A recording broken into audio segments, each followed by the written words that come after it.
What about you, as a person in your past? Do you like better than yourself today? My wife asked that question as we had breakfast overlooking Elliott Bay in Seattle. She has learned to ask very intense questions, a skill she has honed over the past 3 years of our marriage. Good for her, more challenging for me from our first exploratory questions of, what's your favorite Doobie Brothers song?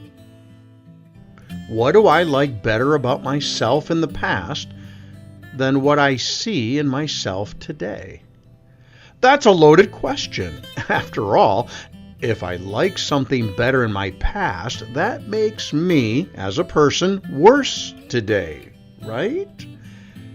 And if I'm worse today, why haven't I done something to change? I take a bite of my easy over eggs and warm sourdough toast. By the way, great bread in Seattle. Carbs be damned. I look out over the bay in silence as I explore various answers. My wife has also learned that silence is a good thing. Creative pondering, searching for an answer closer to the truth than a quick, shallow reply. I pondered. I can't think of anything I like better about myself from years gone by than I like better today. In fact, I would pose a different question. Where have I been for so long? Like reviewing a map, retracing where you've been, matching memories to the road just traveled, I recalled being way too often a real jerk to other people. When alone, my thoughts searching for motives for what I said and what I did, I could only muster, this isn't me. Deep down, somewhere, I am a happy, loyal person. But where is he? Today, I make every effort to be happy, generous, and loyal as my core identity. I always thought I was. Somewhere, somehow buried but chained to a wall, unable to wave and holler, here's the real me. I'm a good guy. I really am. So the question is, why, as the miles roll on, and I remember what seems to have been another person living my life, was I such a jerk to so many people for so many years? Why was my true core self-restrained for so long?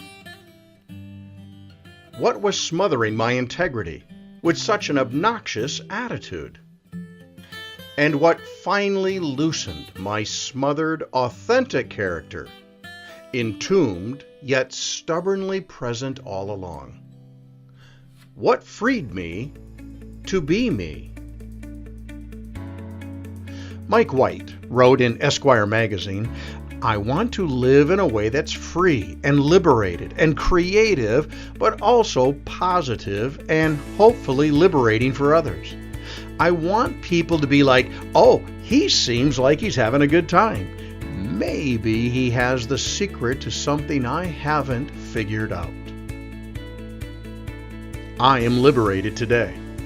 I am emancipated, no longer bound or shackled. I feel free. But those characteristics were always there, weren't they? What was suffocating them in me for so long, years spent void of light and display? Sitting on that Seattle dock, my wife and I explored various solutions as we listened to the caw of gulls diving for a salty breakfast. We exchanged thoughts, trying on different possibilities, taking them on and off like a formal fitting session, until we smiled, knowing we were getting close. Small shafts of light beginning to enlighten, lifting the veil, the answer just around the corner. Arriving, we have come to rest. Our conclusions meeting our desire to know, to understand why the past was the past and the present even better. For me, It was a culmination of many years of trying to please everyone around me. I simply wanted to be accepted, only to find it was never enough. I wasn't religious enough for my parents. I wasn't godly enough for churches I attended, pastored, and served as deacon and youth leader. I wasn't anything enough for personal relationships that seemed to fail one after the other. I couldn't fix enough emotions. I wasn't around enough. I wasn't obsessed enough. I just wasn't enough. A constant, gnawing claw would not let me go. You must do more of what others want. You alone are not enough. This thought caused me to bury the authentic, worthy part of me deeper and deeper, hiding under insatiable, futile attempts to satisfy what others wanted, others needed, or judged to be right. Someone should be dead by now. Either me or someone else, I murmured. I was asked once by someone familiar with my life, how did you survive with all that has happened? I admit that things can and do reach a dangerous temperature when frustrations build, boiling over from an imposed diagnosis of terminal inadequacy. Either you have to go or me, but this is not working for either of us. As a child, I didn't lash out or run away. Rather, I became a hermit, confining myself to the accepting sanctity of my bedroom, books, bed, and window as silent companions. My options were reduced to escape and isolate, or admit I was nothing more than the disappointment everyone agreed I had become. That's how you found me that December, I confessed over breakfast in the great Northwest. No one had died, visibly, but I had died inside. I had given up. I had given up on people and myself. My wiring apparently did not meld with the general populace of women, religion, or humanity. Truth be told, I was relieved to stop trying, and as a result, stop failing. I was prepared to be content with my weirdly wired self. And that's how you found me. Brief and wonderful sunlight beamed through our window, blanketing the table with warmth and love. Sunlight, shining on a realization that only through someone's offer of acceptance was I free. Someone said, "It's enough. It's enough for you just to be yourself." Someone had to demonstrate unconditional love that was real, not lip service to quoted verses, a vain attempt to carry out a failed form of righteousness. When I embraced that gift, took ownership of that treasured proclamation as true for me, I experienced profound, unimaginable, deep breaths of relief. That it was okay to just be enough. I was finally, truly enough.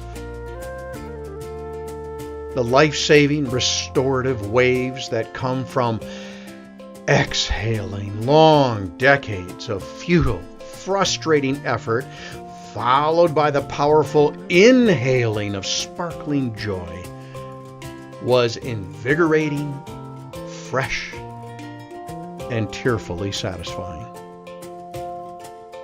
My wife did that for me. If only I could do that for others. It is enough. It is enough motivates me to give more, be more, to grow more. Enough is not complacency or mediocrity. Enough is security that if failure is the result of attempting, it's okay, because I am still enough in and of myself. With confidence, I will try again. If love were rejected now, I would no longer use that rejection to embalm the truth of my value. Within hurt and sadness, I would strive to see this relationship was not destined for me. I can and will love again. I am still enough. When a friendship does not blossom as expected, I don't feel desperation, wondering what I should have done differently. My response today would be, good for you. I wish you well in your life as I live mine. When an audience member turns in an evaluation lacking in glowing comments, I empathize with the unadorned fact that they may just be having a bad day, or I might have been off during this singular session without allowing it to follow me day after day. I am enough. I need to convey this to my kids. You are enough in and of yourself. Your jobs, relationships, friendships, and experiences do not define you. They are merely a part of this thing called life. Whatever happens, you are still enough. Secure in this value, you are free to give value and love to others. You are enough. With clarity, you see the life of others and offer value for their existence. They, too, are enough. This is more than pay it forward. This enhances today. As we know the future will be here beyond our control, yet through it all, I am and will be enough. I smiled, looked at my wife, and said, "Thank you. Your acceptance of my wiring and weirdness has set me free. You made me feel that I am enough. You are the reason there is nothing about my past I feel better about than today. Thank you." The sun shone, as it does from time to time in Seattle, and with it came warm smiles as each looked up.